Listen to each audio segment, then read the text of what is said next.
Argentina tërhiqet zyrtarisht nga Organizata Botërore e Shëndetësisë.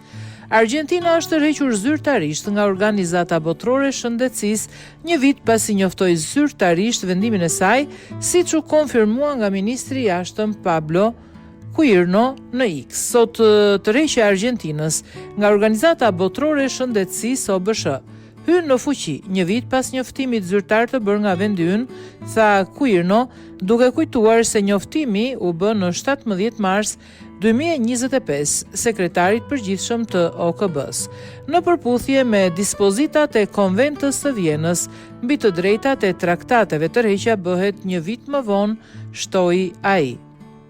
Pavarësisht tërheqjes, qeveria siguroi se do të vazhdojë të promovojë bashkëpunimin ndërkombëtar në shëndetësi përmes marrëveshjeve dypalçe dhe në rajone rajonale, duke mbrojtur plotësisht sovranitetin e saj dhe aftësinë e saj për të vendosur për politikat shëndetësore. Vendimi u justifikua në atë kohë nga presidenti Javier Milei dhe ekipi i tij si një përgjigje ndaj dallimeve të thella me OBSH-n gjatë pandemisë COVID-19. Presidenti e quajti agjencinë të ligë dhe krahun zbatues të saj që ishte eksperimenti më i madh në kontrollin shoqëror në histori.